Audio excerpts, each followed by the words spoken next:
अर्को मनमा गौरव त महसुस भएकै छ, त्यो त मलाई थाहा छ। तर यतिले पुग्छ हामीलाई? यतिले हामीलाई पुग्दैन। लडाई धेरै लड्नु पर्ने छ हामीले। अघि दिदीले भन्नुभएको थियो, बन्दुकको लडाई कुनै बेला लडियो, लाठीको लडाई कुनै बेला लडियो, ढुङ्गाको लडाई पनि लडियो, एक अर्कामा तिनीहरूका यति मान्छे हाम्रा यति मान्छे पनि भनियो। आज के भन्नुपर्ने बेला छ थाहा छ तपाईँहरूले?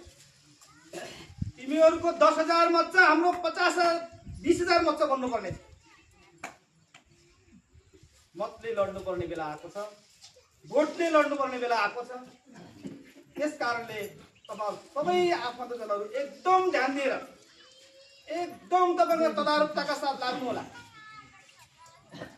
हाम्रो त मत छ, एउटा मत हाले त भइगयो, एउटा मतले चुनाव नजितिन सक्छ भनेको मतलब हार जित एउटाको हुने हो, त्यो फेरि त्यहाँ नजानु होला।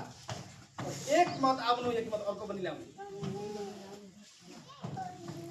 10,000 मत हाम्रो भयो भने 10,000 मत प्लस गर्ने 20,000 हुन्छ। अलिअलि आशा लाग्छ चुनाव। अब कुरा आयो चुनावको, म त्यो किन कुरा गर्दैछु भने हाम्रा लागि त चुनाव जितिन्छ या हारिन्छ, मेरा लागि त यो ठाउँबाट चुनाव जिते पनि यहाँको हाम्रो स्थानीय मान्छेले मतदान गरे पनि नगरे पनि म त सङ्घर्ष, लामो सङ्घर्ष जनताकै बस्तीमा गरिआएको मान्छे, मलाई के को सम्बन्ध। तर त्यो कुरा अब उम्मेदवारी लिएर आइसकेपछि त मत त चाहिएला नि त।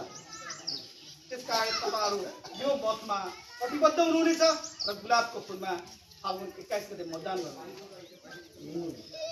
त्यो दिन जब तपाईँहरू मतदान गरेर फर्किनुहुनेछ त्यही मान्छेको रिजल्ट थाहा भइहाल्नेछ, चुनाव स्थलमै थाहा हुन्छ, को जित्छ को हार्छ त्यही थाहा हुन्छ। तपाईँको मतलाई त्यो बेला हाम्रो मत कदर हुनेछ जुन बेला हामी विजय हुनेछ। हाम्रो विजय हामी टिकापुर क्षेत्र नम्बर 1 का सुकुम्बासीको अथवा चाहिँ यहाँका कमजोर वर्गमा जन्मिएको हुर्किएको आदिवासी जनजाति मधेसी थारूको मात्रै हुने छैन।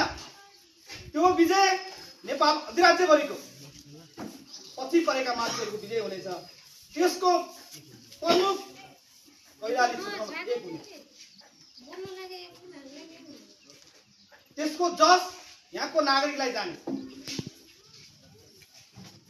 त्यसको सही कुरा तपाईँ हामीलाई जाने, त्यो कुरा गर्न हामी अगाडि बढ्ने कि नबढ्ने कुरा जनतामा हो। त्यसो हुँदा मलाई लागेको के छ भने हिजो विशालनगरमा हामीले कार्यक्रम गर्यौँ। आज तपाईँको चाहिँ यता एकता नगरमा हाम्रो कार्यक्रम हुँदैछ, भेटघाट कार्यक्रम।